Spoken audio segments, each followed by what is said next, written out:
Oops, I did it again. We're here with another concert vlog. This time I saw the Marias last weekend here in Chicago at the Vic Theater. The Marias are a band that blend a lot of different kind of sounds together. Indie rock, R&B, lounge, real sexy kind of stuff. Their music to me conjures up the imagery of a lot of vintage foreign movies, and fittingly enough, their debut album is titled Cinema. I have been following them for a while actually with their super clean EPs, so I was hyped as hell for this concert. I've been to the Vic Theater before for Caro Caro Bonito, and I like how it is just right off the Red Line and you can find it real easy, you don't have to look around. While I was finding my spot in line that wrapped around the building, I noticed that there was various degrees and shades of red and black being worn by the audience, myself included. That's actually why I am wearing this shirt, by the way. That is intentional. And I just think it's funny that, you know, the crowd there saw the cover for the Cinema EP and just thought, you know what? That's it. That's what I'm going to wear. The wait wasn't long. I only arrived about an hour before the doors opened, but two things happened to me while I was there. Two girls approached me and they were going around asking people for songs like the Marias, but not by the Marias, to add to a Spotify playlist. And I think that is a really good idea. I'm going to steal that for the next show that I'm going to in March, which is Poppy. Two, the other thing, I made friends with this awesome guy named Austin. I hope you're having a good day, buddy. Thank you for the recommendation on Tokyo Incidents, by the way. I really like the band. Now, originally, the ticket I had purchased was a balcony seat, and I thought, you know, why not? I'll take a gander, see what that view would be like, see what the show would be like from there. But I was accosted by, like, the security there, like an Oblivion guard. He saw me, he's like, what the fuck you doing here, you dumb piece of shit? Let me fucking show you where you seat. I don't know who pissed in that guy's Wheaties this morning, but it wasn't me. If you look up the Google reviews for this place, you'll notice a common thread among them is rude staff, and I guess I can attest to that. However, I will say, bartender, coat check guy, they were polite, they were nice, and they are doing thankless work. So they're cool, but not this guy. No. Anyway, as I looked over that balcony for a moment, I saw my boy Austin in the crowd, and then that's when I thought, you know what, fuck it, I'm gonna go down there, I'm gonna join him. No regrets, it did enhance the show that night. And luckily, I got away with it, because I kept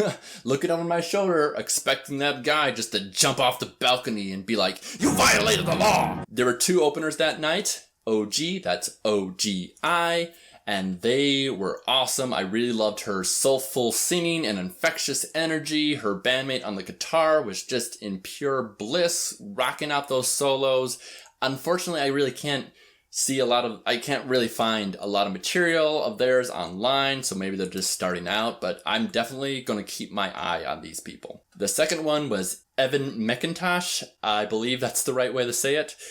I had trouble hearing their vocals. Maybe they weren't mic'd properly, but the backing band was great with like this chill wave guitar, lo-fi hip-hop beats to study to, and banging bass solos. It's not really often you get banging bass solos, but their bass player was just serving them up. Again, another group that I'm gonna check out and kind of keep my eye on. At last, the main event. The Marias took to the stage after Just a Feeling played. It's the opening track on Cinema, and it's definitely incorporated throughout the album, so it's fitting that that be the first song we hear.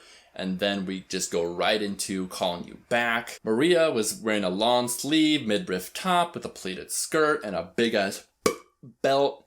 The rest of the band was like wearing clothes that would they kind of looked like characters that would be in the background of an 80s cult classic. Occasionally, when the song called for it, a stoic trumpet player would stroll onto stage and just do his thing with these magical trumpet solos. He deserved all the applause that he garnered. No surprises here. The set list did focus primarily on Cinema. However, we did get a good chunk of songs from Super Clean. A lot of my personal favorites were played, like Ruthless, Bustia, and Over the Moon.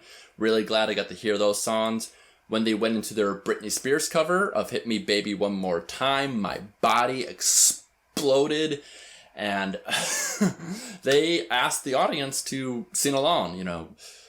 And you better believe I was doing my part. I was screaming my head off. That was a magical moment, really good part in the concert. Probably my favorite part in the concert. All in all, I would recommend this band live. They all seem to work together to create this very ethereal, dream-like atmosphere that just it breezed by. Like, the show was only an hour, but I did not notice it. And like when it was done, I felt like I just was jettisoned the hell out of there and back into like the cold, sober world. So yeah, definitely would recommend seeing this band live if you want to experience like that. Also, speaking of cold worlds and such, while I was leaving the venue, for a split second, I saw Maria herself. She gave a fan a hug and then was escorted to her trailer. She was bundled up in a white fur coat. Obviously, the California native wasn't too tolerant of the Chicago cold. Not too long after she left, the rest of the band came out and chatted with fans. They signed various things from like EPs to face cheeks. It was just great seeing a band openly interact with their fans this way. I even got to get a selfie with the drummer Josh Conway. You can see it on my Instagram. Please check that out if you want to. And I told him, hey, thank you for the good show. You played a good show. Kind of wish I came up with something a little bit more memorable, but I'm pretty sure he doesn't need a reminder. I'm sure he's already well aware that a lot of people put their music on their sex playlist. So that was my night with the Marias. Have you heard of this band before? Would you listen to them now? Let me know in the comments. Top tier thank you to Ray Cola and Bill Radovich. Thank you very much for your Patreon support, and thank you for watching my video.